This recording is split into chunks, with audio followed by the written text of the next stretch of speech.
tal? Muy buenas noches, ¿cómo están? Bienvenidos a esta segunda entrega de la temporada 2016-2017 de La Tertulia, el programa o el espacio de debate político, también económico, administrativo, en todos los ámbitos que nos afecta aquí en la comarca del Bierzo y que hacemos cada semana en colaboración con el decano de la prensa de Mesa, Diario de León. Ya saben que cada semana un hombre o una mujer que tienen algo que contar sobre la actualidad de la comarca se sienta en nuestro plato para charlar en profundidad sobre asuntos que nos afectan a todos y a todas aquí en el Bierzo. Vamos a presentarles primero a nuestros contertulios de la jornada. Por un lado, a la directora de la 8 Bierzo, Marisa Vázquez. Muy buenas noches. Buenas noches. Y a Juan Carlos Franco, el delegado de Diario de León, aquí en la comarca del Bierzo. Buenas noches también. Hola, buenas noches.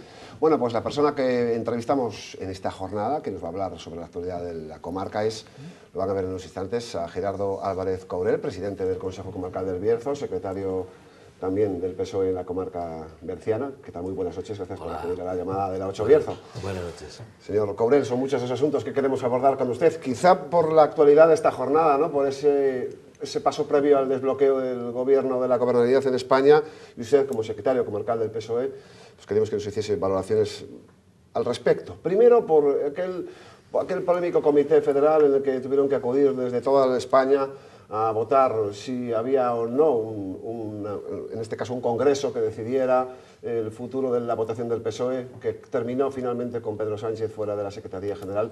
Usted estuvo, por ejemplo, esa noche, esa tarde-noche, toda esa jornada.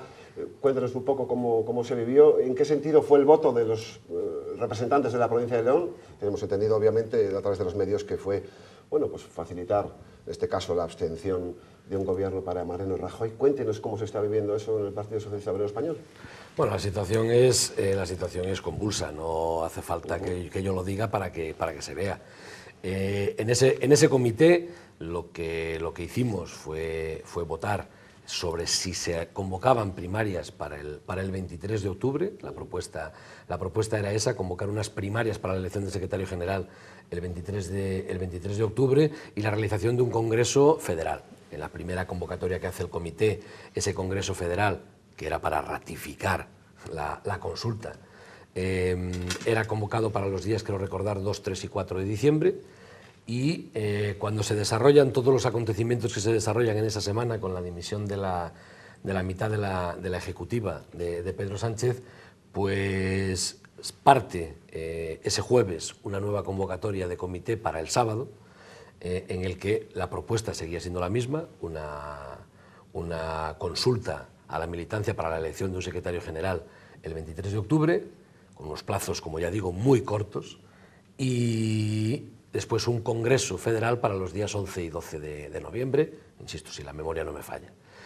Yo simplemente lo único que hice fue mantener la coherencia, es decir, después de las elecciones del 20 de diciembre había voces en el partido que pedían un congreso y el comité de aquella se manifestó públicamente diciendo que no venía a cuento un congreso mientras se estuviera resolviendo la gobernabilidad de España, y en ese momento, y en este momento, lo que se planteaba era la misma situación, y yo en ese aspecto voté en coherencia, y en coherencia defendí que no era necesario hacer unas primarias, convocar unas primarias a toda prisa, y hacer un congreso también a toda prisa. Yo creo que esas cosas, sobre todo porque lo que nos interesa, más allá de decidir las personas, en principio está perfectamente, totalmente de acuerdo que fuera Pedro Sánchez nuestro secretario general y nuestro candidato, yo creo que lo que, más allá de definir qué personas tienen que pilotar la estrategia del partido, que la teníamos, lo que hay que definir es la estrategia del partido. Entonces, insisto, yo en ese aspecto voté en consecuencia o en conciencia con lo que entendía que tenía que ser, aunque eso, pues al final, se tradujo después de un espectáculo bastante lamentable y bastante bochornoso, ya no solo en esa semana, sino en el propio comité, donde después de 11 horas y media realmente tuvimos 2 horas de comité. El resto fueron recesos y recesos y recesos. Pero, desde luego, lo que sí está claro es que, al final, la consecuencia fue la dimisión de Pedro Sánchez y, bueno, la convocatoria de otro comité, pues para definir esa postura política que se ha estado debatiendo hoy precisamente en el Congreso. Usted facilita con su voto, en este caso, y también como líder socialista, evidentemente con disciplina de partido, abstención para Mariano Rajoy. ¿Y usted cómo la justificaría? Bueno, yo tengo muy claro, para hacer el resumen de lo que es, La votación primera que va a haber a la investidura de Mariano Rajoy es no, precisamente porque de alguna manera hay que demostrar que efectivamente PSOE y PP no somos lo mismo, pero después hay otra circunstancia que es responsabilidad.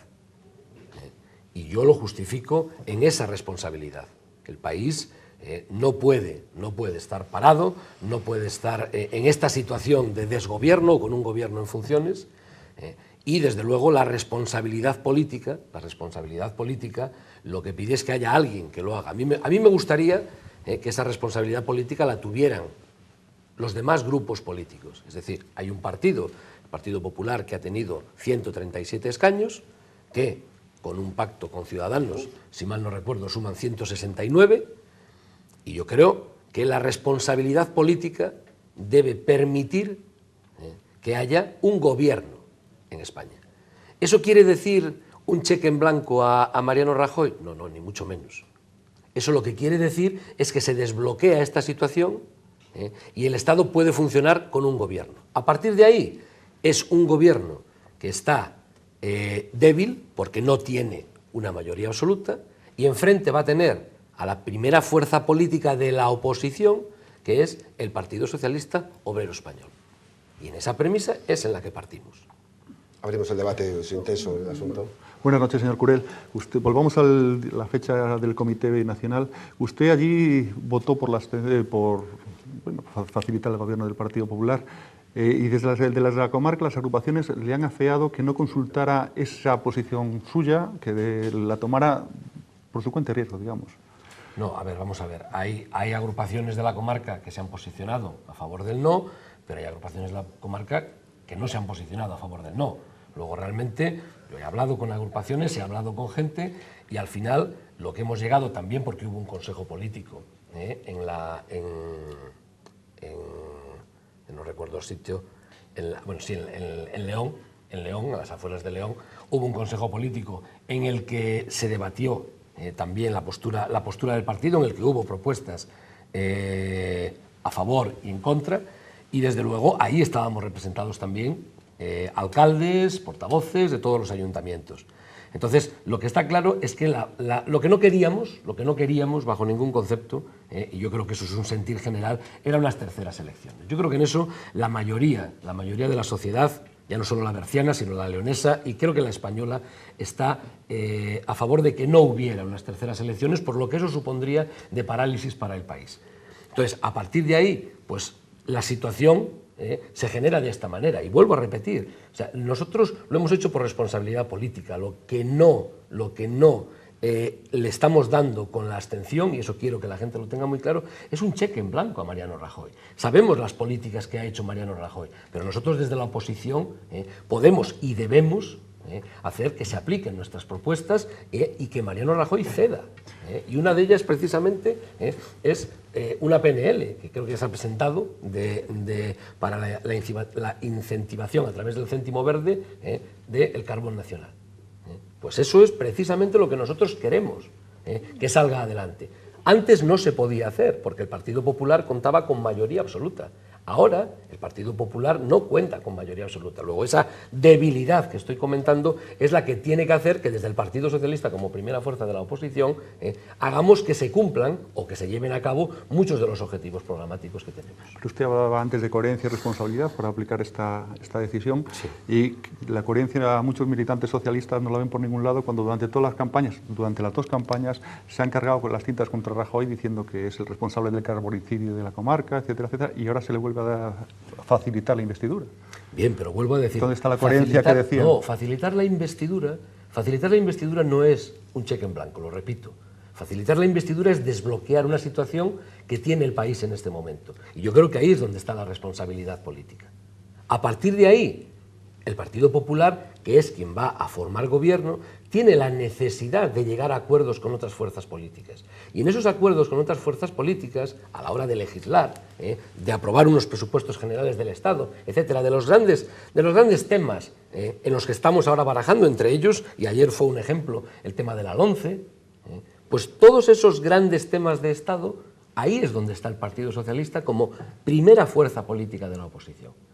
Y eso es lo que en su discurso hoy nuestro portavoz, Antonio Hernando, decía, ni más ni menos. Señores, esto no es un cheque en blanco. Nosotros asumimos la responsabilidad política y hacemos esto, que es, insisto, y no lo digo en sentido peyorativo, es la decisión más importante que hemos tomado, yo creo que en la historia de la democracia.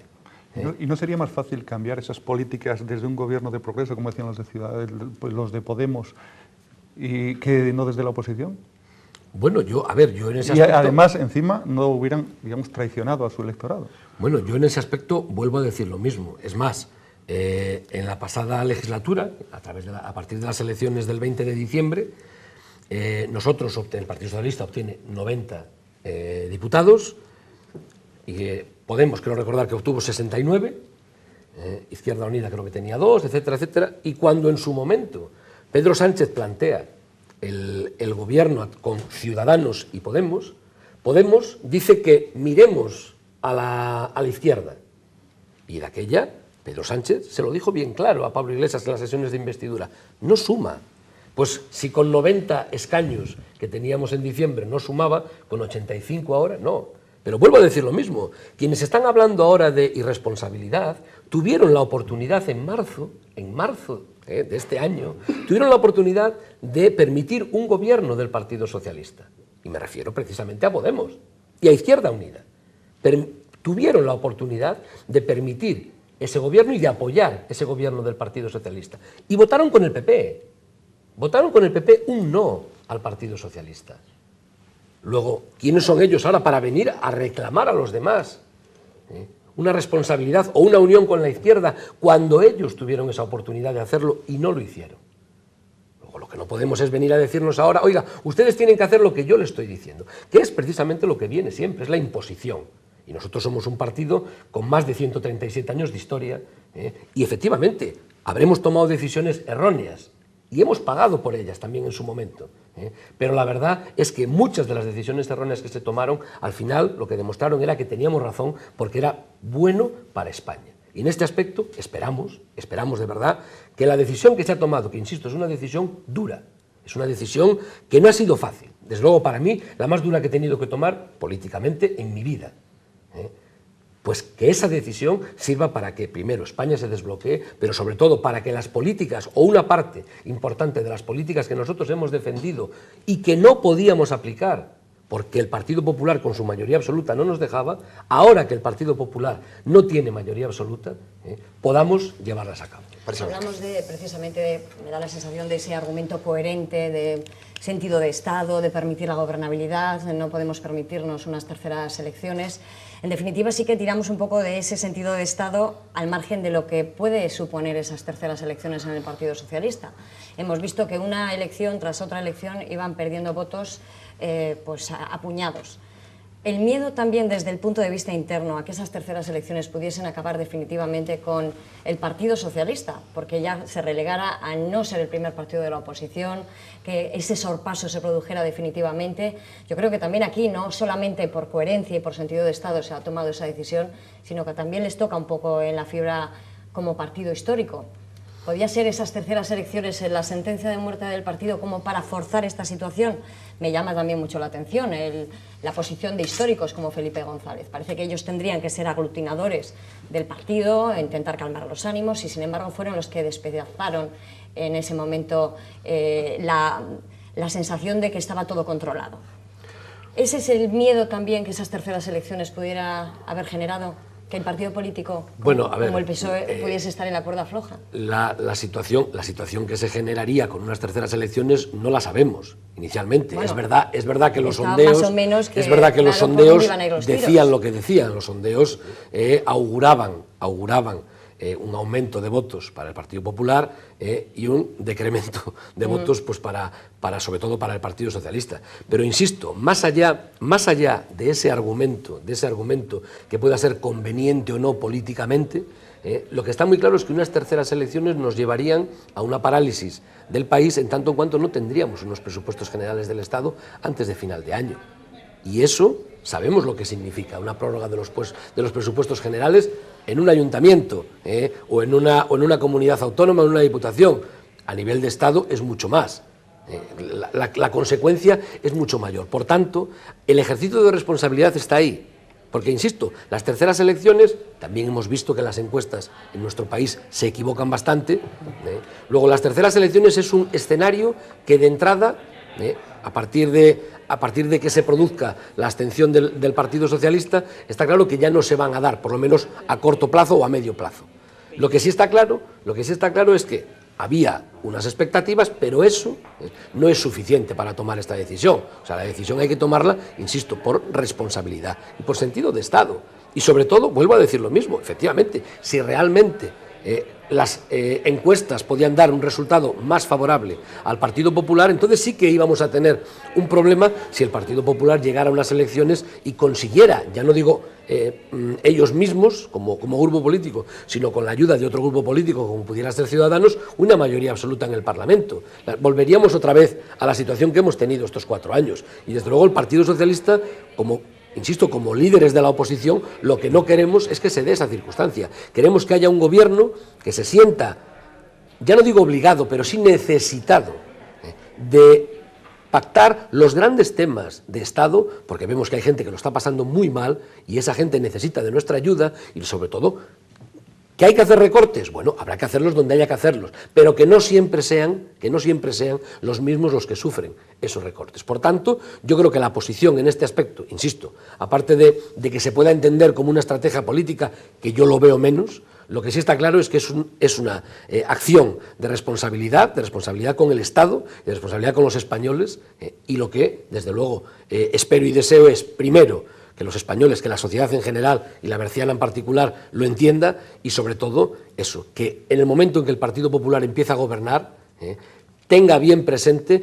que hay un partido, que es el Partido Socialista Obrero Español, que es, después de ellos, el único partido que ha gobernado este país, y, desde luego, que todo eso lo tengan en cuenta para llegar a grandes acuerdos y a grandes pactos de Estado para desbloquear esas situaciones. En clave interna, de todas maneras, usted que ha estado muy apegado a Tino Rodríguez, el secretario provincial del PSOE, que facilitó la Secretaría General de Pedro Sánchez, tanto él como usted se han considerado defraudados por la política y por la gestión del partido por parte de Pedro Sánchez para abandonar esa posición y pasarse al otro lado. Bueno, yo creo que defraudado no es la palabra. Es verdad que uno en su momento elige, de la misma manera que a la hora de votar en unas elecciones normales, uno elige pues esos candidatos que entiende que son los mejores para lo que desean o para lo que necesitan. Yo en ese aspecto sigo pensando, y en su momento apoyé y voté para Pedro Sánchez, por lo tanto, a mí me seguía pareciendo que era el secretario general adecuado. Lo que no entendía era precisamente ese cambio de tener que hacer un congreso antes de finalizar el año, pero sobre todo lo que no entendía era tener que hacer unas primarias para elegir un secretario general que ya teníamos.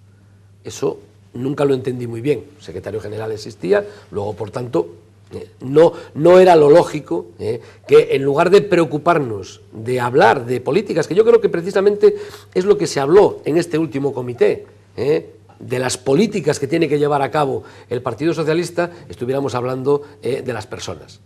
Yo me centro más en las necesidades de los ciudadanos que en personas. A mí hoy, por ejemplo, me toca ser secretario comarcal del Partido Socialista en El Bierzo, pero desde luego si cuando nos toquen los congresos... ¿Cuándo tocan, por cierto? Pues... Porque si algo ha servido esto es para agitar el gallinero en el PSOE. Sí, a ver, me refiero. Tendrá que haber un congreso federal primero, luego vienen los congresos autonómicos, en todas las autonomías, luego vienen los congresos provinciales y luego viene el Congreso Comarcal del Bierzo y las asambleas locales. O sea, que la próxima temporada de la tertulia lo volveremos a tener con usted aquí, ¿no? Bueno, eso ya no lo sé. Yo si la salud me da, no tengo ningún problema para seguir viniendo. Pero sí está claro, y vuelvo al razonamiento, a lo que me preguntaba Marisa, si en el momento en que aquí se fomente un congreso comarcal, yo desde luego volveré a hacer lo mismo que hice hace 3 años cuando me postulé o me presenté para secretario, que es preguntar en las agrupaciones, ¿puedo contar con vuestro apoyo, puedo contar con vuestra ayuda? Si las agrupaciones Pero mayoritariamente eso me lo no, dan... no se llega al momento, se va testando a lo largo de unos años. Precisamente. Y ahora mismo, ¿cómo está el pulso? Ahora mismo no lo he testado. Ahora mismo no lo he testado y no sé cómo está. Entiendo, a ver, entiendo No le gustaría que la respuesta, a lo mejor. Entiendo que la situación que se ha generado, quizá porque necesito una explicación más clara, puede generar un rechazo, pero desde luego también lo he dicho siempre y lo repetiré hasta el día que me muera, que yo no voy a estar donde mis compañeras y compañeros no quieran que esté. Es decir, si mis compañeras y compañeros entienden que en el momento en que haya una elección, Gerardo Álvarez Courel no tiene que ser el secretario comarcal, desde luego yo no voy a emprender ninguna batalla por una secretaría que no quiera la mayoría de los afiliados, sí, porque al final quienes eligen los representantes en el Congreso son las agrupaciones, y por tanto las agrupaciones son después las que eligen al secretario general. Yo no voy a estar donde la gente no quiera que esté. Lo he tenido claro siempre, y lo voy a seguir teniendo porque yo, por suerte o por desgracia, no vivo de la política, aunque es verdad que ahora, como presidente, me dedico en cuerpo y alma a la presidencia del Consejo Comarcal, pero desde luego, en el momento en que deje estas funciones, tanto las orgánicas como las políticas que me atañen en este momento, desde luego me iré para mi casa y eso sí, lo que trataré siempre es de ayudar a mi gente, pero sobre todo de ayudar a mi partido.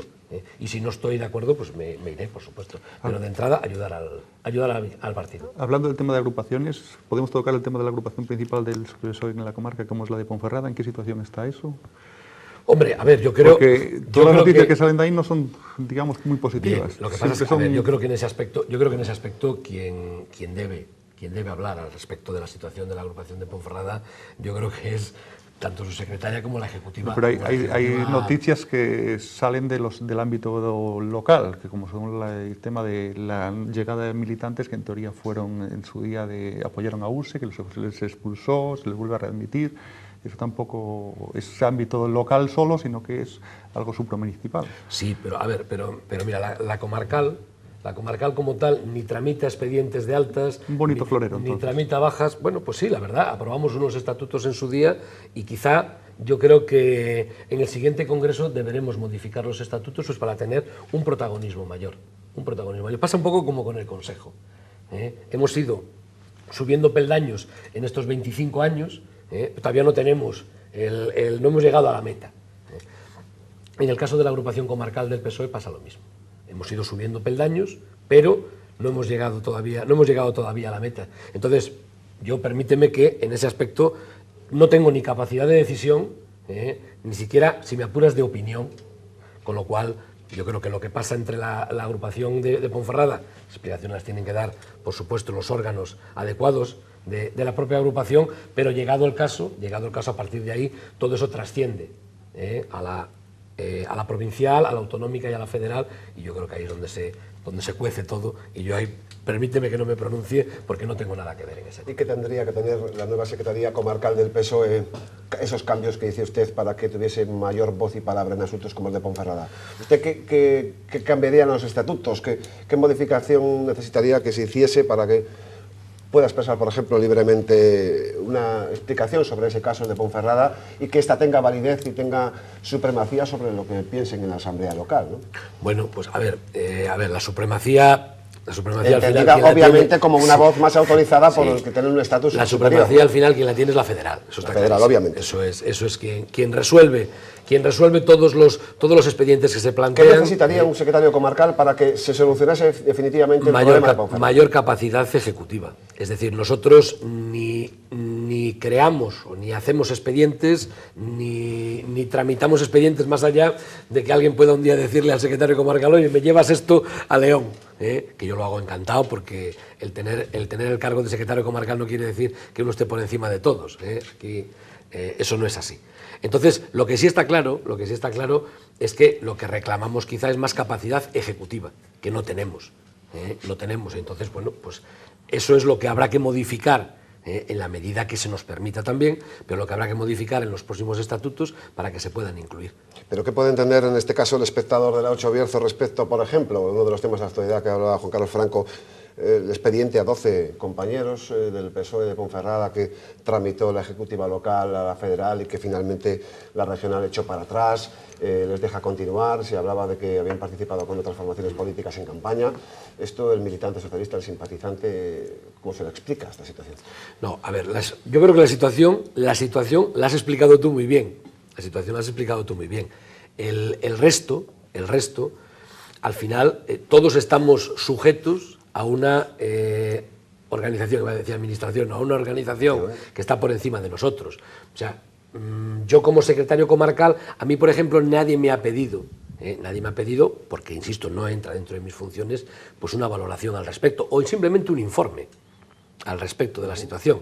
Entonces, eso parte de Ponferrada, se deriva a Madrid, y si las dudas no me fallan, quien informa es precisamente la autonómica, quien informa es la ejecutiva autonómica al respecto de esos expedientes.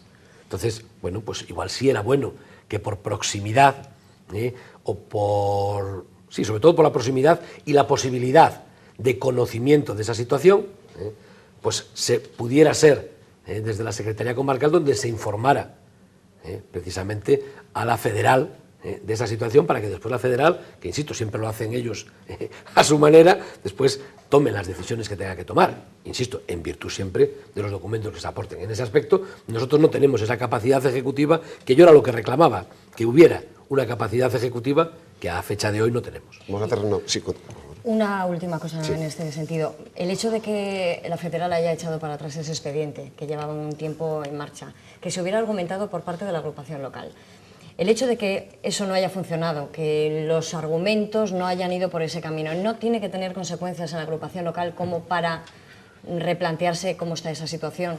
Para mover ficha, para expedientar, también puede ser, que a lo mejor haya que pensar en esas consecuencias, cuando esos expedientes no han tenido ese recorrido que se esperaba, cuando la federal se ha posicionado claramente en contra de las expectativas de la agrupación local. ¿Eso no obliga a mover ficha, a que haya consecuencias también en la agrupación local? Bueno, a ver, esto es como todo. Cuando uno va al juzgado y defiende una postura y el juez no le da la razón, eso no quiere decir que deje de ser abogado, el abogado que defiende la postura. Luego, en este caso, insisto, hablo desde el desconocimiento profundo de la situación, porque yo no lo tengo. Entonces, lo que sí está claro es que si por parte de la ejecutiva local se tramitan unos expedientes de expulsión y la federal decide archivarlos... ¿No hay ningún tipo de desautorización? No, simplemente es un criterio. Simplemente es un criterio. Entiendo que la decisión de la federal tiene que ver con algún tipo de informe que haya en ese aspecto que desdiga lo que se informa desde la local. Pero eso, vuelvo a decir lo mismo, esto es como en un juicio, hay un fiscal y un abogado defensor. A veces gana el fiscal y a veces gana el abogado defensor, pero ni el fiscal deja de ser fiscal, ni el abogado defensor deja de ser abogado defensor, ni siquiera el juez deja de ser juez. Por tanto, en ese aspecto, yo creo que si hay una disparidad, me imagino que habrá posibilidad de recurso o de reclamación, o de, oiga, vuelva a mirar esto porque yo creo que no se ha tenido en cuenta, pero desde luego lo que sí está muy claro es que quien resuelve en este aspecto es la federal, y salvo que exista esa posibilidad de recurso, pues hay que acatar, aunque no se comparta. Yo ya lo he dicho recientemente, dije en su día que acataba una decisión aunque no la compartía, porque si estamos dentro del partido lo que tenemos que hacer es acatar esas decisiones, y si no, pues lo que tenemos que hacer es irnos. Llegamos al ecuador de la tertulia, tenemos que hacer una breve parada para la publicidad. Enseguida vamos a abordar también otros temas de la actualidad que afectan a los cargos del señor Gerardo Vélez Courel, como por ejemplo el Consejo Comarcal del Bierzo. Hasta ahora mismo.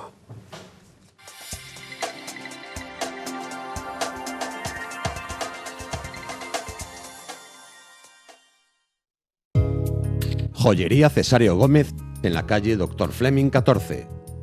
Relojes de todas las marcas, joyas, platería y la mayor selección en trofeos deportivos. Cesario Gómez, con la calidad de siempre.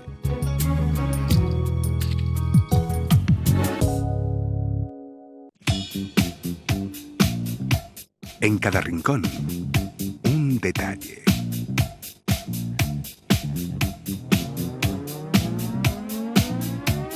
con cada detalle, la vida más fácil.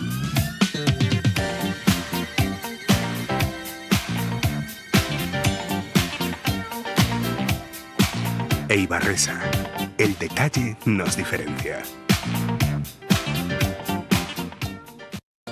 En 2015 cumplimos 50 años y por eso queremos explicarte por qué somos tu óptica de siempre en Ponferrada. Ser de siempre no es tratarte como uno más, sino como alguien único. Es haber vivido los cambios de tu barrio y de tu ciudad, del blanco y negro al color. Es haberte visto crecer, conocerte y comprenderte. Es haberte explicado hace 3 décadas cómo unas lentes progresivas o un audífono pudieron mejorar tu salud. Ser de siempre es llevar medio siglo mirando por ti. Por eso y por mucho más, somos tu óptica de siempre en Ponferrada.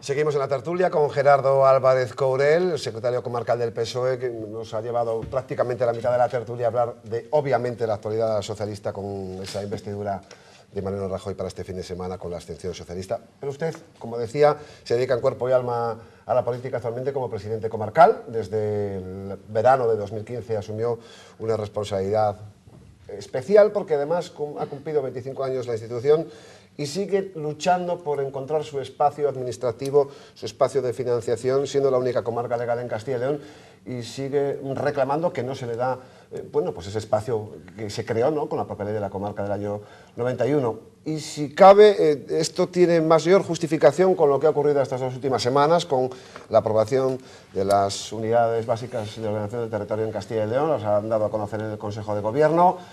Existen centenares en la comunidad autónoma. En el Bierzo hay 7 del ámbito rural, 1 del ámbito urbano. Ustedes habían hecho unas reclamaciones, unas alegaciones a esa ley en la que pedían una unidad singular, que el Bierzo fuese evidentemente una administración propia y única en esa nueva reglamentación autonómica.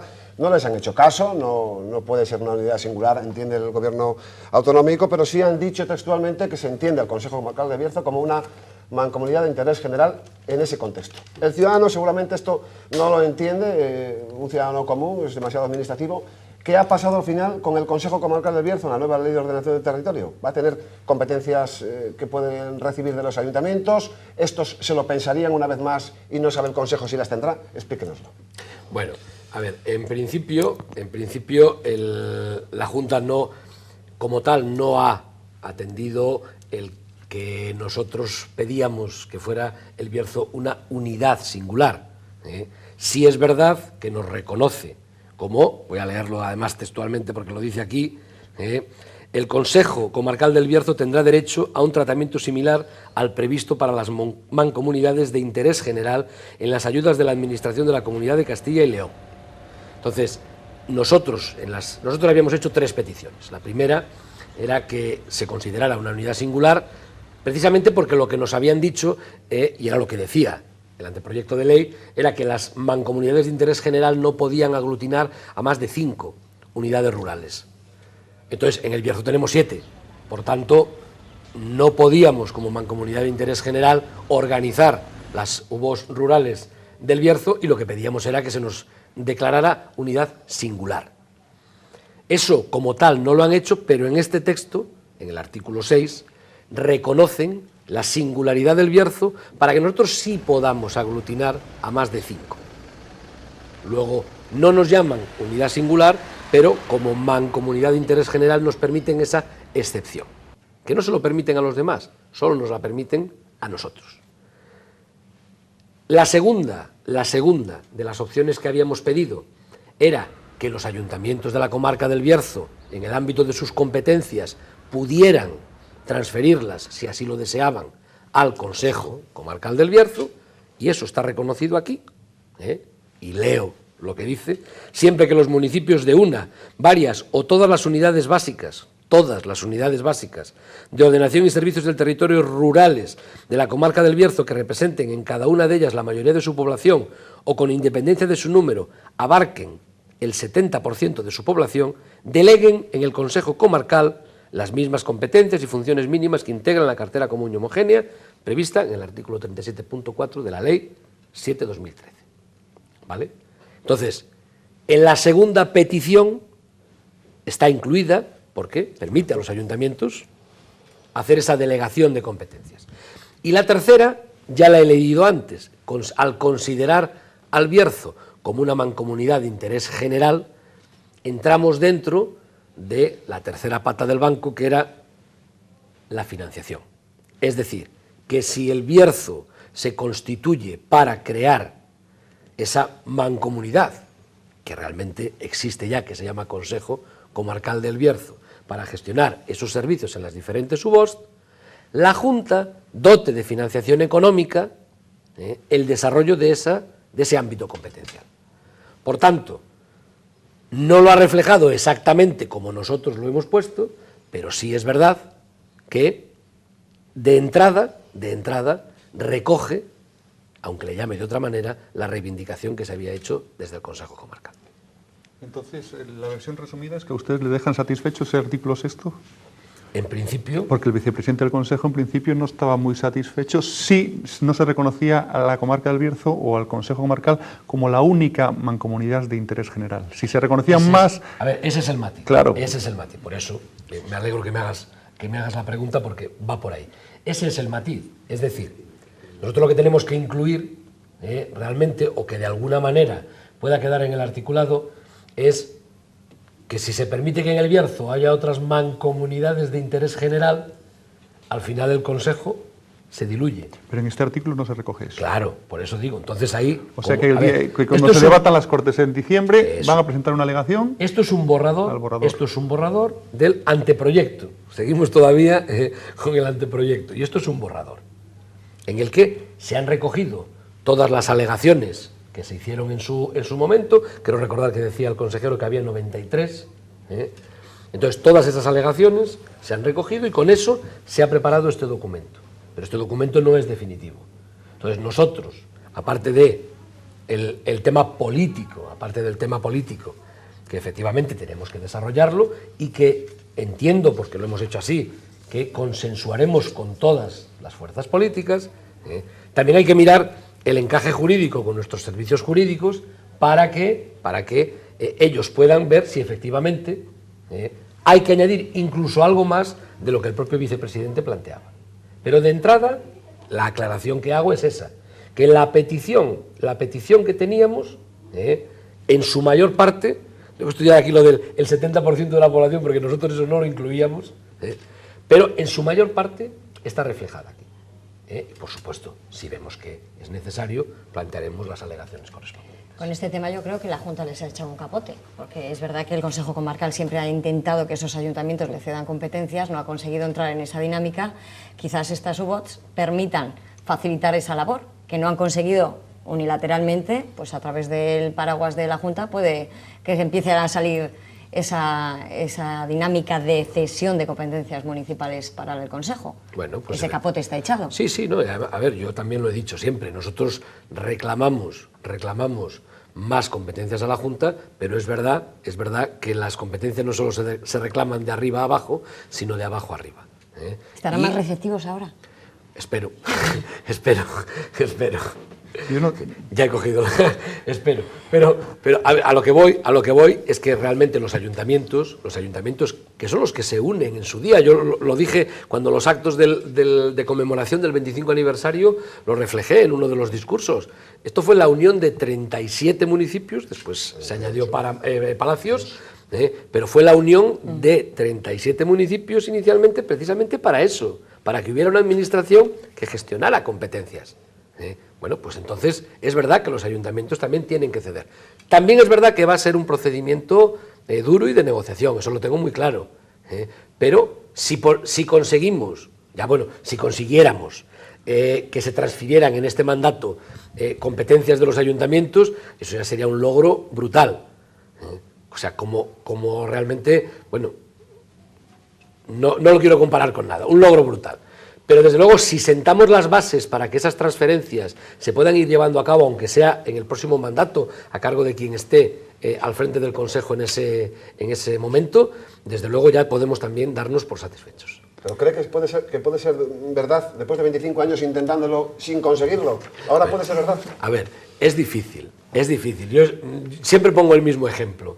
En la legislatura 99, en el mandato, que nosotros no legislamos, en el mandato 99-2003, siendo presidente Jesús Esteban, una de las cosas que se propuso a la comarca en general era que se utilizara el día 8 de septiembre como Día del Bierzo y Día de toda la comarca, festivo en toda la comarca.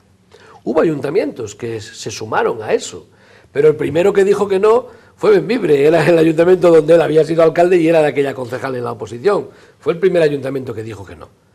El camino no es fácil, no es fácil, pero al igual que ha pasado con las movilizaciones, al igual que ha pasado con todo, yo no me puedo quedar en que como el camino es difícil no lo intento. Yo quiero intentarlo y el equipo de gobierno del Consejo Comarcal, que formamos, como decía Juan Carlos antes, Coalición por el Bierzo y el Partido Socialista, queremos intentarlo. Y vamos a intentarlo. El camino no es fácil para la Subhost y no es fácil para ninguna competencia, porque ustedes siguen reclamando, lo dice el propio articulado de la ley, su reforma en 2010, que puede tener muchísimas más competencias, incluso se habla de economía, de sanidad. Lo cierto es que ustedes mantienen unas negociaciones con la Junta de Castilla y León, parece que desde marzo, desde finales del invierno, no ha habido más contactos. Y eso que quieren ustedes, concreción para el ciudadano, querían una residencia de la tercera edad, poner bibliotecas. ¿Qué ocurre con todo esto? Mira, en la propia ley de la comarca pone hasta que queremos o que nos dotan de competencias en ordenación del territorio, que es precisamente de lo que estamos hablando. O sea que fíjate tú en el asunto en el que estamos. A ver, nosotros tuvimos unas reuniones previas ya el año pasado, a finales del año pasado. Tuvimos otra reunión ya a partir de eso, de marzo de este año, y después, con las diferentes circunstancias que ha habido, en tanto en cuanto, primero, todas las alegaciones que se plantearon, pues aparte de que las propuestas, el abanico de propuestas que se planteaban, como eran competencia de varias consejerías, lo que se nos pidió por parte de la Junta fue tiempo para estudiarlas y para poder dar una respuesta luego conjunta de todo, pero recabando la información de las consejerías, pues al final se ha ido pasando el tiempo, llega el verano, etcétera, etcétera. Y entonces ahora nosotros, viendo ya que ha salido esto, hemos vuelto a insistir en la posibilidad de una reunión. Es muy posible que nos convoquen, si no en la primera, en la segunda o tercera semana de noviembre, para tener una reunión y avanzar en estos temas. Porque el objetivo que tenemos es la firma de un convenio marco. Ya en su día se había firmado, quiero recordar que en el año 2008, puede ser, bueno, creo que fue en el mandato de José Luis Ramón, cuando se firmó ese convenio marco que tenía 4 años, ese convenio marco expiró, y nosotros lo que queríamos precisamente porque era el 25 aniversario de nuestra institución, queríamos que firmara un convenio marco en el año 2016, que fuera 2016-2020, pero teniendo en cuenta los plazos en el que estamos y que estamos llegando a noviembre, pues no sabemos si seremos capaces de llegar a firmar ese convenio antes de que acabe el año. Pero el objetivo es ese, el objetivo es desarrollar un convenio marco y, por supuesto, ese convenio marco dotarlo, porque de nada vale que nos pongamos unas buenas intenciones en el convenio si después, al final, no lo dotamos de dinero, que es lo que se hace falta para que se pueda llevar a cabo, porque a nadie se le escapa que el Consejo Comarcal no recibe ingresos propios, más allá de los pequeños ingresos que puede haber por la venta de productos en las médulas, etcétera, etcétera. Es decir, nosotros no gestionamos ni tasas ni impuestos y recibimos exclusivamente los dineros que nos dan las administraciones que están por encima de nosotros, que son la Diputación Provincial y la Junta de Castilla y León, principalmente la Junta de Castilla y León. Por tanto, nosotros, al no tener fuentes de ingresos, no podemos desviarnos de aquello para lo que nos dan el dinero. Estamos perfectamente controlados. Si queremos hacer un servicio de atención a menores, estamos dependiendo del dinero que la Junta nos da para ese servicio de atención a menores. Si queremos el servicio de asistencia a municipios, pues de la parte que nos da la Junta y de la parte que nos da la Diputación. Atención a drogodependientes, lo mismo. Dependemos del dinero que la Junta de Castilla y León nos da para ese servicio. Por tanto, al no tener fuente de ingresos propia, estamos muy limitados. Bueno, pues lo que queremos a través de ese convenio es que se puedan habilitar fondos para determinadas cuestiones. Estamos hablando de la Junta y ha tocado de pasada lo de las médulas y yo no me resisto a preguntarle qué fue de aquella petición o aquella denuncia suya sobre que la Junta estaba incumpliendo su propia normativa sobre las médulas. De hecho, dijo que iban a convocar por lo civil o casi por lo criminal una reunión extraordinaria de la Junta Rectora, creo que se llama. Junta Rectora y Asesora. Y ha pasado el tiempo y aquí seguimos igual. No sé si se han desdicho, le han llamado al orden o... No, a ver, a mí no me ha llamado nadie al orden en ese aspecto. Es verdad, quiero recordar que hubo declaraciones al respecto de nuestra denuncia, si se puede entender como tal, de cómo estaba la situación en las médulas. Hubo declaraciones al respecto del director general de Patrimonio, de Enrique Saiz. Desde luego, no sé si es que igual uno no se explica adecuadamente, porque las declaraciones iban precisamente en el sentido de que hay un órgano que es quien decide el modelo de gestión. Y ese modelo de gestión se decide en la Junta Rectora y Asesora de las médulas, no se decide en el patronato de la Fundación. O sea, la Fundación de las Médulas no es quien decide. Pero esa lleva no sé cuántos años, dos años. Llevaba 2 años, estamos casi llegando casi a los 3 años. ¿Tiene la posibilidad de convocar esa Junta? Sí, a mí se me comunicó que por parte del delegado territorial estaban haciendo la gestión para convocarla antes de que acabe el año. Y yo vuelvo a decir lo mismo, quizá también es por mi forma de ser, hay que dar tiempo a la gente, hay que darle la oportunidad de que han cometido un error, vale, corrijan ustedes ese error, pero convoquen a la Junta Rectora y Asesora. Yo desde luego, si en este mes o en el mes de diciembre veo que no se convoca a la Junta Rectora y Asesora, desde luego nosotros como miembros de la Junta Rectora y Asesora buscaremos la forma de poderla convocar de urgencia. Porque, vuelvo a decir, es quien tiene que recibir, primero, es quien tiene que encargar al gerente del espacio natural, del espacio cultural, encargar la realización de ese proyecto de gestión unificada, si realmente queremos que haya una gestión unificada en las médulas, que hago el matiz, que luego esa gestión unificada podrá ser pública, privada o mixta. Pero una gestión unificada, para que la gente cuando visite nuestro paraje no llegue a un sitio, se pare allí y diga, aquí pone algo, voy a ir allí, y luego voy para el otro lado, no. La gestión unificada, precisamente de lo que se trata, es que haya un paquete o varios paquetes que puedan permitir a los diferentes visitantes de las médulas realizar la visita según su propio saber y entender, o su propio gusto, sí, esa es la palabra, su propio gusto, pero en cada una de las elecciones que haya, que esté perfectamente guiado por todos los sitios que tiene que visitar, para que la visita sea adecuada.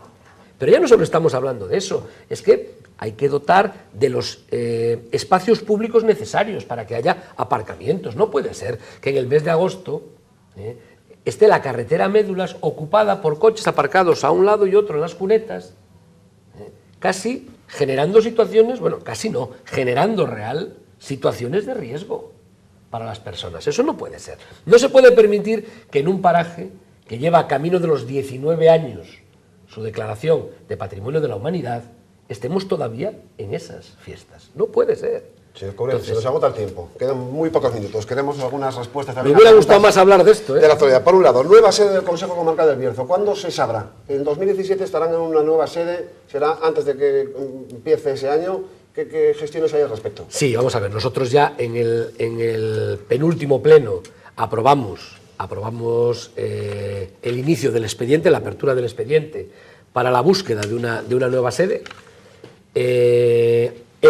Llevaremos al próximo pleno la aprobación del pliego de condiciones de esa nueva sede, es decir, de lo que nosotros queremos y lo que queremos que nos oferte quien pueda disponer del espacio necesario para que nos podamos trasladar. Ya no voy a entrar, como no hay tiempo, no voy a entrar en lo que tenemos, que insisto, es digno pero no lo suficiente. Y desde luego, a partir de ahí, en función de las ofertas que tengamos, nosotros después llevaremos otra vez a pleno la aprobación de la oferta que entendamos más ventajosa. ¿Hay partida presupuestaria para ello ya? Eso es. A ver, el problema es cómo te lo plantees. primero, hay que plantearse el coste, porque nosotros tenemos un presupuesto muy pequeñito y un coste muy elevado. Si hubiera que hacer una opción de venta, nos supondría un endeudamiento al que no llegamos, pero hay otras opciones como es el alquiler. Entonces nosotros valoramos y barajamos esas dos situaciones. Siempre está ahí pendiente el tema del edificio de Ciuden, que queda así un poco como apartado. Apartado me refiero de ese posible expediente, ¿no? Pero desde luego, si hay gente que tenga inmuebles o propiedades privadas que puedan reunir una serie de requisitos, que es lo que nosotros queremos y que es lo que se reflejará en ese pliego de condiciones, pues desde luego a partir de ahí la mejor oferta, la que consideremos que es la mejor oferta, que reúna las dos cosas, ¿no? Que sea, por un lado, en cuanto a servicios, por el otro lado, en cuanto a coste, será con la que nos hagamos, pero teniendo muy en cuenta precisamente eso, que el endeudamiento no se puede llevar a unos límites muy altos porque no nos lo permite la ley, además.